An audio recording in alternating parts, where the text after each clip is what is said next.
Le premier outil permettant la reconnaissance vocale numérique fut créé par la société IBM en 1961.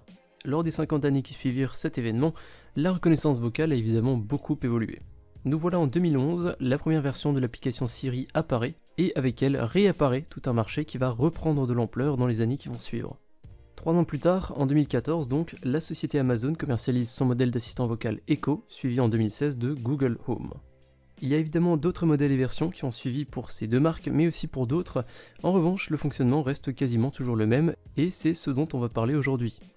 On va prendre l'exemple du Google Home, on va découper les étapes en 3 groupes principaux, l'enceinte, Google et ses serveurs, et les services tiers. Tout d'abord, il faut faire une distinction entre deux types de demandes, les actions et les requêtes. Une demande d'action correspond littéralement à une action demandée à l'enceinte. Exemple, OK Google, allume la lumière.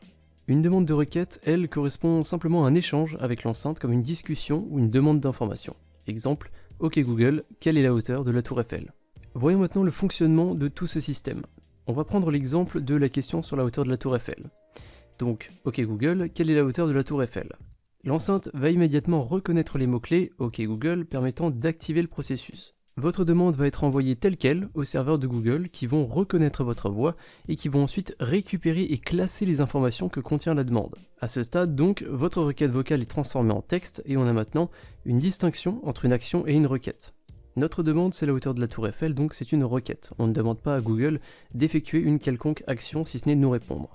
L'enceinte va donc détecter que c'est une requête et elle va sélectionner les mots importants dans la requête. Ici par exemple ça va être hauteur, tour Eiffel. Une fois la sélection des mots faite, Google va faire appel à ce qu'on appelle le Google Knowledge Graph. Ce dernier correspond à une base de connaissances faite de plusieurs sources comme Wikipédia, Marmiton, des dictionnaires en ligne, etc. Les serveurs de Google vont donc interroger le Knowledge Graph avec les mots sélectionnés, ce qui va simplement retourner une réponse, hauteur tour Eiffel égale 300 mètres. Une fois la réponse trouvée, elle est formulée dans une phrase et elle est renvoyée à la synthèse vocale qui va retransformer le texte en audio. Et cet audio, il est renvoyé à l'enceinte qui va se contenter de lire l'ensemble, la tour Eiffel mesure 300 mètres. Bref, la boucle est bouclée. La demande est faite, la réponse est arrivée. Dans l'éventualité où la demande est mal prise en compte, exemple on demande la profondeur de la tour Eiffel au lieu de la hauteur, la réponse n'étant pas trouvée dans le Knowledge Graph, l'assistant vocal se contentera de répondre quelque chose dans le genre « Désolé, je n'ai pas trouvé la réponse à votre question ». Là on a demandé une requête à l'assistant. Passons maintenant à un autre type de demande, une demande d'action. On va maintenant demander à notre enceinte d'allumer la lumière. Les étapes sont les mêmes jusqu'à la transformation de la demande vocale en texte. Si Google détecte que la demande effectuée est une action, on découpe le texte pour récupérer les mots importants. Ici par exemple, ça sera « allume lampe ». Google ne gère pas le service de lumière. Généralement c'est un tiers, ici disons que ce sera la société technologique Philips.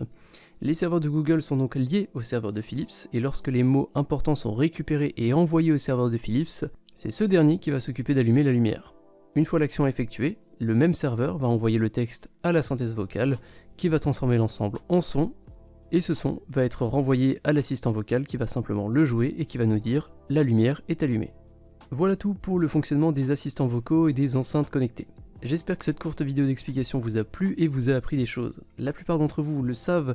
Si vous souhaitez me soutenir dans mon travail sur YouTube, vous pouvez effectuer une donation sur la page Tipeee de la Tuto UnityFR ou alors vous pouvez me supporter gratuitement via le site Utip.